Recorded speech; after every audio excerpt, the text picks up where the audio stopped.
the society we live in, we have to make interventions based on evidence or information we have.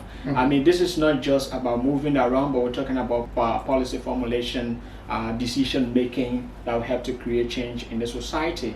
And we believe that this has been a big gap in our country, providing evidence-driven materials or resources, or using evidence-driven kind of process to inform intervention has been a big challenge. So Free Liberia, it's one aspect is to fill that gap, and then we also provide quality education. As we know, education is key to anything we do. It's depending on what we are doing in the education sector that this entity and any other institution in Liberia and even beyond will thrive. And then we also focus on empowering young people, youth focused empowerment. So basically, Free Liberia provides research solutions, build quality education, and youth focused empowerment. Have you done some research? If so, just give us a gist of what has the results has been so far from the research you've done. Indeed. One of the studies we've done, we have a big question in the public space with respect to our students. As you know pretty well, we have had students taking WATs, for example, and the issue of performance while they're doing WAT has been a big issue. And most of the time we hear stories like, well, students these days are quote unquote not serious. Students these days like enjoyment or like Fridays and so many things. And that is what we're trying to avoid in our society, because you know, I was telling a group of educators at a joint education sector review that the medical doctors, when you go to hospital, the doctor will look at your physical appearance and then be able to prescribe something to go to the lab, you know, so that you can do your test properly, and then the decision he will make for what treatment to give you is based on the evidence that will come from the lab. In the education system, most of the time we rely on our intuitions or our opinions, what we believe, and these opinions and intuitions sometimes mislead us. So we thought that that is a critical issue, so we decided to do a study around student academic performance in the country, doing the study in 2 counties as a starting point, and we're looking at what are the counties, namely? Monserrado and Margibi. Okay. You know, as a case in point to be able to get information on how the students are doing, you know, in terms of performance and what is it like that. And in education, there are variables that can drive. I know there are many inputs, there are many things that can happen, but one of the things across the world that is key is like motivation of an individual. Even at work, the motivation of the staff, the motivation, the driving force that will get somebody even getting started and even make them to stay on and hold on until maybe it's done is one aspect. And another thing is that strategies. When we want to do things, we have to have a system or an approach to be able to go through. And if you use the wrong approach, your results will be wrong results as well, or you may not even get the results that you want to get. And then specifically factors hindering their learning. So that was a key study we're proud of, and it was done, it was published with Education Research International. And just very briefly, we discover in this study that our learners, and part of what is a challenge is that they have some wrong motivation.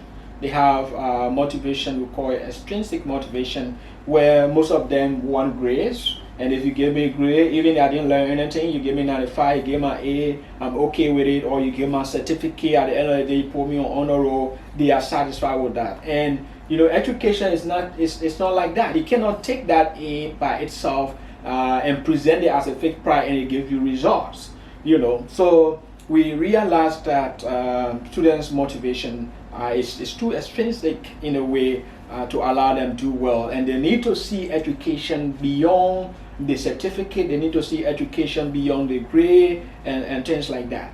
And then we'll also try to evaluate the strategies. So say, what strategies are they using? And in you know, based on what you're doing, you get the results. You know, the society is structured like that.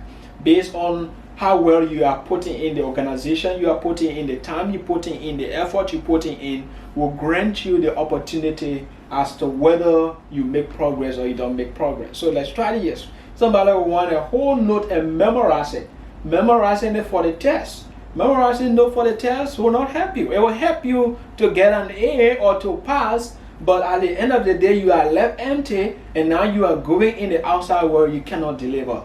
So now these are key, because once we know these as educators, we can now say, okay, let's not put emphasis on the grades. In as much as they may be good to clear a particular level, but let's know that this is you developing, you bringing the full potential inside to be able to make the difference in the society, and so, such can create a change. And so, as part of the research, were there some recommendations going forward for improvement? If so, what were some of them? Could you name just a few? Indeed. And one of them is first, of course, we deal with teachers. Okay. In the process of training our teachers, we have to let them know the actual significance or importance of education. I know we may brush that through, but since it is becoming an issue of concern, we have to let teachers know that we are training people not just to give them certificates, not just to give them grades. I mean, you yourself, you can now look at 100 and put it on paper for somebody. I know because of being placed in certain authority, when you put 100 on paper for students, they respect that. But what are they carrying along with 100? So we should be able to, in the process of training our teachers, let them know, so that in the process they will not put emphasis too much on grade. Anything you carry small assignment, you have to get the other grade. You give the small activity, you got to give the other stuff. You know, those kind of things. So that's the first aspect of the recommendation. And second, we need to. This is teachable. You know, we can teach people in a way to become more motivated, and we can speak by giving them some sense of hope, giving them some sense of belief in themselves, so that they will be able to do much more. And we think that government, we should pay more attention to programs that will engage learners more into activities and the resources that will help them reach to the level they want in life. You know, when you send your child to school, you are like also signing up for an environment where the child will feel secure, where the child will feel safe, where they will be able to grow, to learn, to develop, and to be able to strive and become a better citizen. And you don't want to send your child to school, and at the end of the day, you'll be thinking what is happening at school. Is somebody calling my child names? Is somebody saying words to my child that bringing them down? And so many related cases of such. So one of the things that we have realized is that we have to stop violence, not just in the public space. Now we're talking about election, and this is key, and all of us will have to think about this. You know, I was speaking at a program organized by Liberian elders of the bicentennial, and I was telling them that we need to preserve peace, we need to preserve our existence and be able to protect ourselves from vices, because something that affects Mr. X is indirectly affecting you, because we are so connected. The whole world, in fact, we are very much connected. So the point that engaging in different kinds of violence is not healthy for our society. And then in the school environment, it's even worse. We've gone to Painesville to talk to a group of young people. You remember in 2021, in April 2021, and I don't want to be too specific about this, the incident of a shooting that led to the death of a Liberian child at an international school. And this was like a wake-up call, you know, for us to begin to take actions in a way that the school environment will be protected, because whatever affects education, whatever affects our students, you know, affects all of us directly or indirectly. So the Precious Peer Ireland Foundation had invited us. The foundation, I mean, the little girl that I was affected as a result of that, and I was quite impressed when the mother visited my office and talked to us how we can collaborate, or we can be able to talk about eliminating violence in school, and now they have series of activities. And I was in Painesville talking to those young people about the need for us to make sure that we stop any form of violence we find in the environment, whether intentionally or unintentionally. We should not be able to have a school environment that will cause violence. So, I mean, we've been doing some awareness around this, because if we believe our country is to move forward, then we will have a safe and secure society that all of us can be proud of. And in particular, for young people to grow in such a society. And one of the things that I came to a realization was that violence is a bitter seed. The seed that is so bitter because when you sow it, the repercussions of that may even go for generations. You know, the hurt, the burn, you know, and many things. And you create a small society for you. You create a small society even for those associated. So I want to use this time as well to urge all of us listening that this is our own business. All of us must find a way to be peaceful, to be loving, to not hurt another person, because indirectly hurting that person, you'll be hurting yourself. The former president, Ellen Johnson Sirleaf, did say that Liberia's educational system is a mess. Do you agree with that statement as an educator? Well, thank you very much, Julius. And I remember when that statement was made, I think somewhere 2013, if I'm not quite wrong. I was doing my master's program abroad, and a friend of mine came to me and engaged me, you know. And I said, in spite, I know our position matters when we're making statements and what we say, that it is a mess.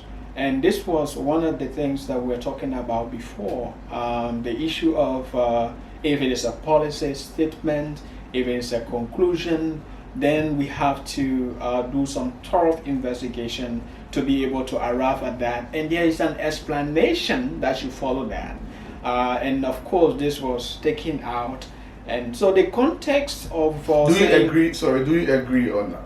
Well, I mean, not for me to agree or disagree.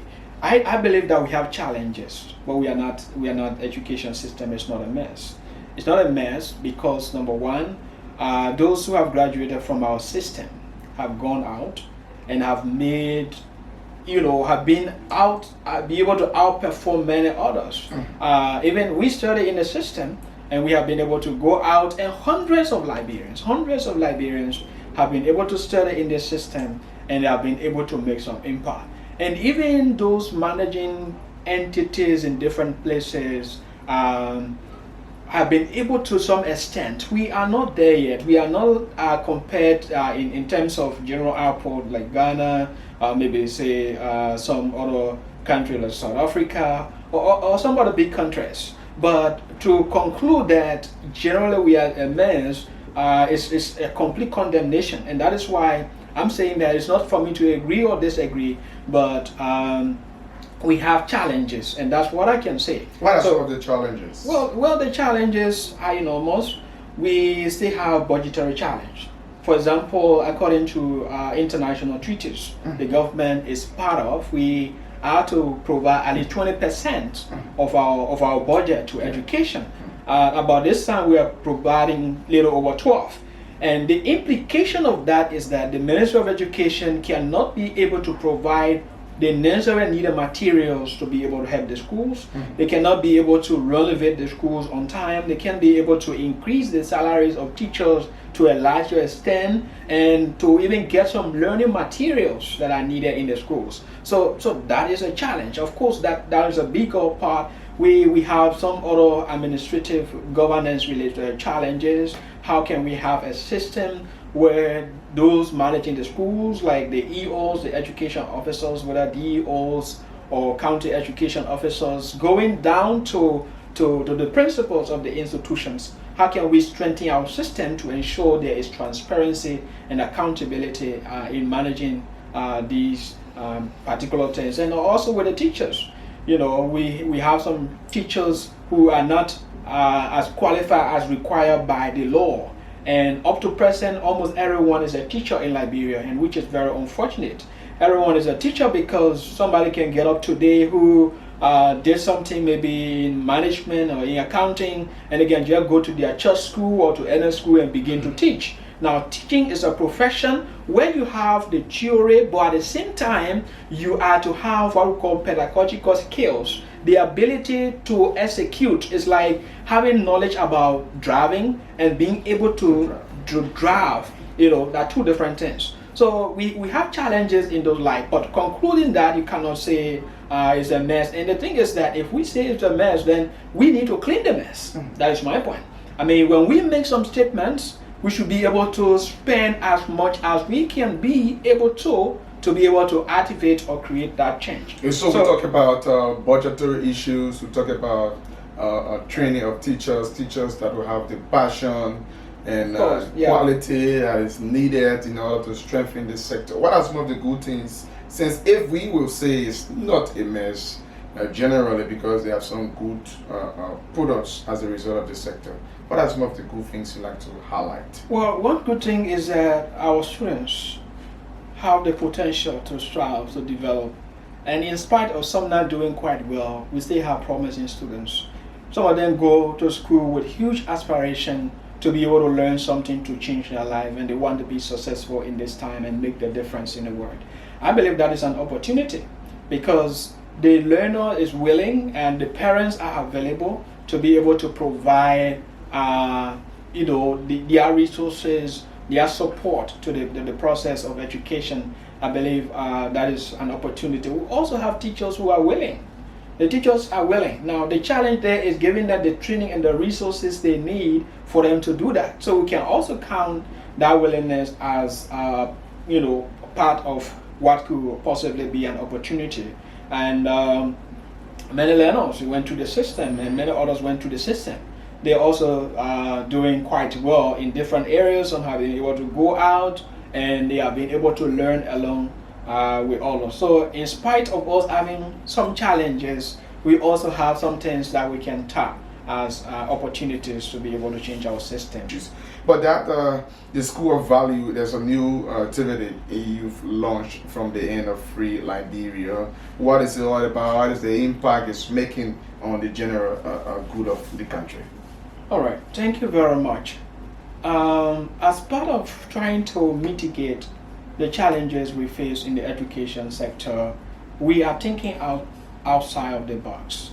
And there's a quote that we normally use most of the time from Albert Einstein, that insanity is doing the same things in the same way and expecting different results. And of course, each and every day we have to be innovative, we have to be creative, we have to think about entrenched challenges that we face in our society and rise to the occasion to be able to address the challenges. Now, one of the problems we face in education is that in some cases, especially for our system, education does not seem to be working for some people. I find it very disheartening. I mean, sorry for using a strong word, but it's like a social contract.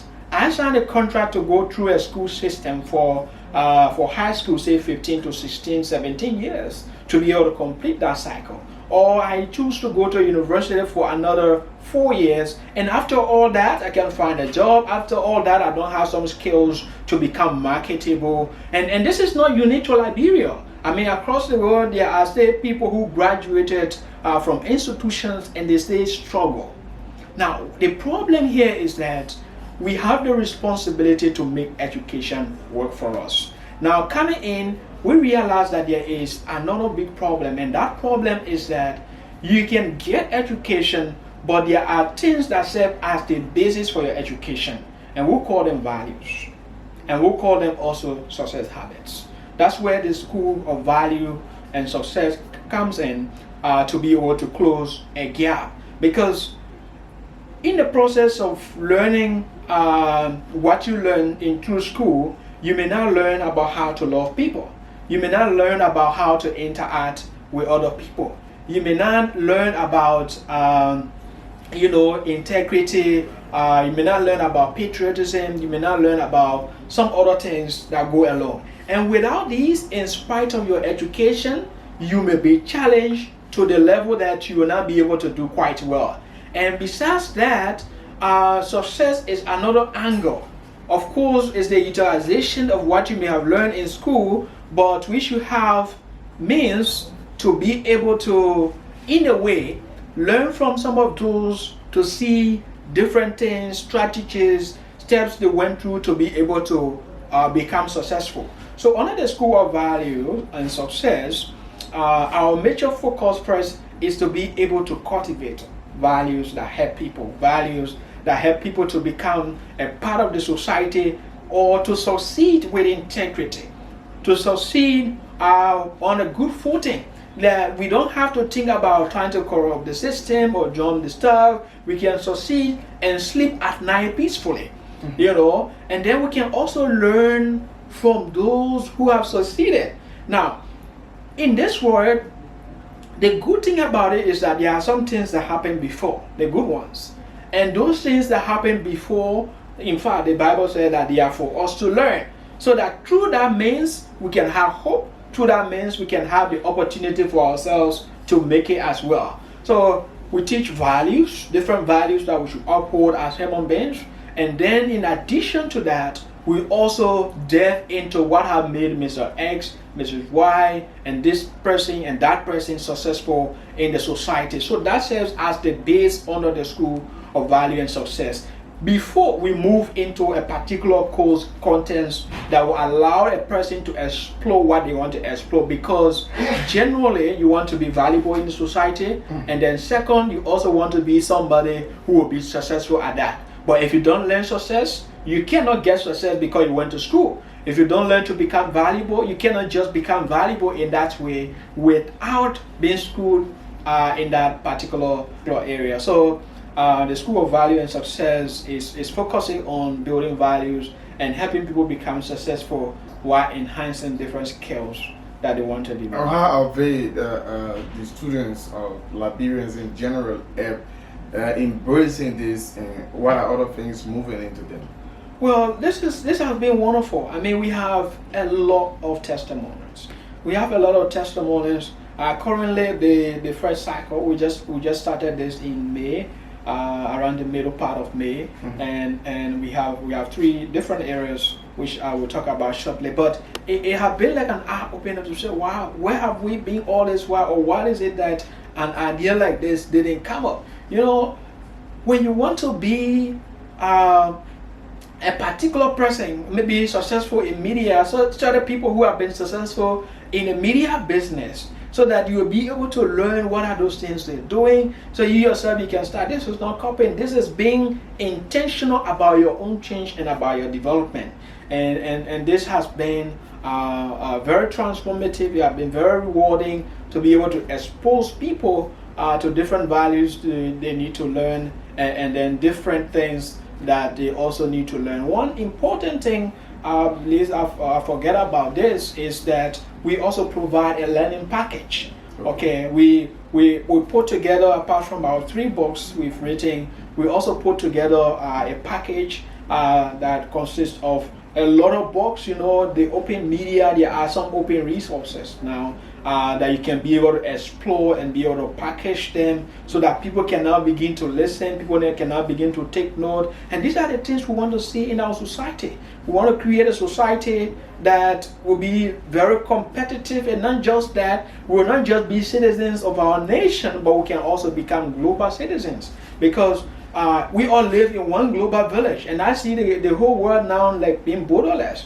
You can stay in Liberia now as you are on this television, to be seeing all over the place, the recording on different areas. I mean, on YouTube, so you can just be right here. Once you can do your song or you can do your job well, anything you're doing so well, it can be able to impact the society. So it has been quite remarkable, and we even look forward to sharing their testimonies even as we go deep into the program, the School of Value and Success, as a training aspect under FREEE Liberia.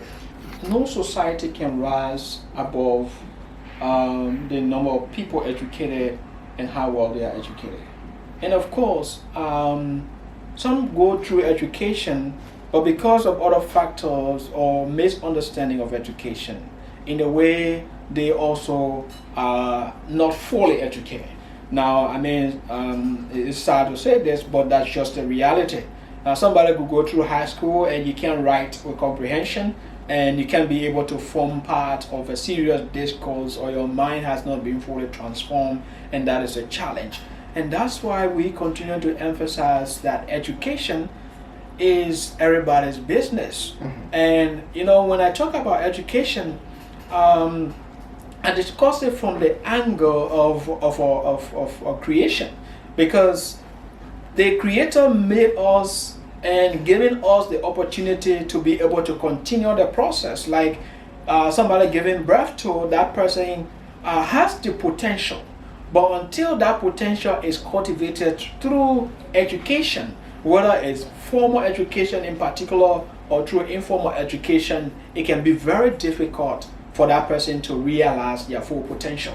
So we need to prioritize and go through education to be able to allow us reach our fullest potential, to transform our thinking, to be able to refine how we consider things. So education, the high illiteracy rate in general is hampering the country in so many ways, because the thinking of the people, the appreciation, the decision they make, like now we are going through election and different other things, the steps people take to be able to create change in the society, how far did they think and all that, it can be a big challenge. That is why you will not see any developed country in the world that doesn't have high literacy rate, because for people to be able to take responsibility, they must be educated. How can we move on with that? How can we graduate from that level of illiteracy? What are some of the key factors we can push forward? Well, there are different levels. Now, the mainstream formal education, we have to be very serious about it. Very, very serious. I know sometimes we talk about these things, and then, but the actual work we put into make it happen can sometimes be very difficult too. Now, to do that, it is not as difficult as we think, because sometimes it's the thinking that can make things, like some people go with the perspective or the attitude that Liberia, this cannot happen, this cannot, and that thought by itself begins to cripple people, to be able to bring people down. So we have to know that we can make things happen here, because we have the power inside of us to make it happen. Now, for me, there are few things we can prioritize apart from putting the aspect of increasing the budget. Our investment on education, while we invest in education, it should be higher than whatever we invest anyway. I mean, as particular sector and other, if you're comparing, you can compare security, you can compare another area, because it is the health sector, or not health sector, the education sector, that will affect every other sector. What we do in education affects health, affects security, affects media, and all that. So we have to give it that. And of course, when we give the resources, we are intentional and deliberate and accountable in the use of the resources, starting from there. But then moving into the mainstream system, we have been able to categorize the problem into access, into quality, and governance. Now, access is the availability of a school with the facilities, with things that go into that school. Do we have that in place on the average? Well, that's where the challenge is. I mean, we still have schools that barely have enough chairs. We still have schools, the painting, the lighting, and other issues around that. So, and some people still walk long distances to be able to access a school, and we have the free and compulsory education, but because of that access issue, we are not started the compulsion, the forced part of people have to carry their children to school. So that's one issue we need to deal with. But the major one is quality. Quality is key, because whatever we do without quality, we lose it. We lose the process. So one thing on the teachers. Now, the teachers need to be professionalized. They need to be professionalized. There is a law, the education law of 2011, this law provides for different things that should happen in the education sector.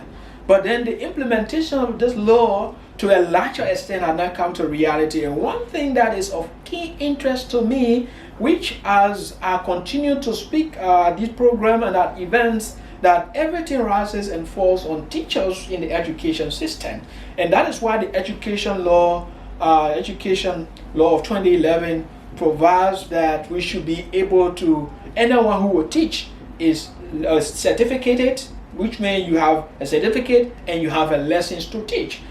In the absence of that, you have a loose system. I mean, having anybody Is it what is happening now? that is the main problem.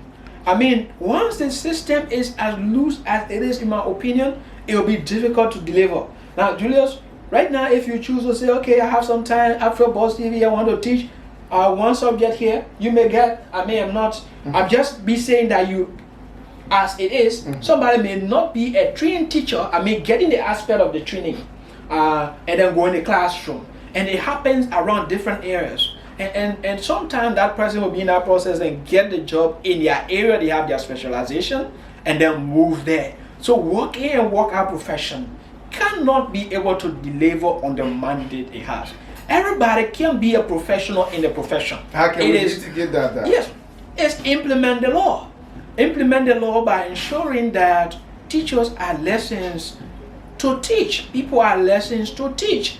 And I was in the ministry myself after I returned with PhD myself for 3 years, trying to put this center together to be able to have this take place. There's a policy now in place, the center itself, what is needed to be done, and we need to just move with this. And then gradually we begin to, those new people we employ, there are some people trained as teachers, they are not in the system because we continue to open it in that manner. So we have to focus our attention on ensuring that teachers are licensed to teach and then giving the necessary incentives and materials to be able to do that. So is it that we do not have the necessary decision makers, those that are supposed to move things forward, or is it that we are now implementing fully the laws and so that things can work as it should?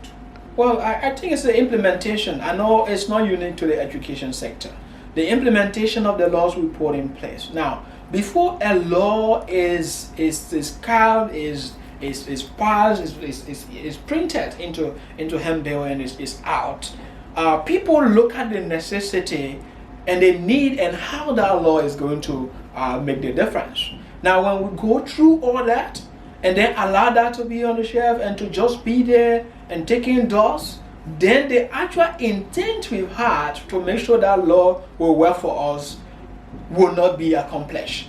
And I believe that we need to see this as an aspect of redeeming a dying profession, an aspect of redeeming a system that is challenged. We have to put more attention on having the right people in the classroom, train people, and then be able to time to time motivate them and then have them undertake or go through different processes to be able to make the system work. So we believe that we need to muster the courage to be able to implement the policies and programs that we have put into place, because those things, we are the one that put them. If we don't act on them, they are not like natural law. Like natural laws, these are laws, they take care of themselves. If the law of gravity is available, that you can't jump through the window here, when you jump, immediately the law will deal with you. And the other systems are working because of that. Now, when people travel, when we travel to other places, there are systems in place, and we try to put these systems in place and let the system, stay by themselves. We have the Rural Teacher Training Institutes. It's in Kakata, it's in Lofa, it's in River G. Yeah. So these institutes, plus the University of Liberia, the College of Education, and other entities that are also training teachers. Every year we have new teachers coming in. So actually, if we can have a system of bringing in, I know people have been retired, and a system of upgrading and making sure professionals get in the classroom, that's why we're advocating the implementation of the law on teacher licensing and school accreditation, making sure that schools are standardized. Because once we can start to put such system in place, we can now easily manage our resources to motivate people. Like some have been in the system, say to start in education is required you to have C certificate.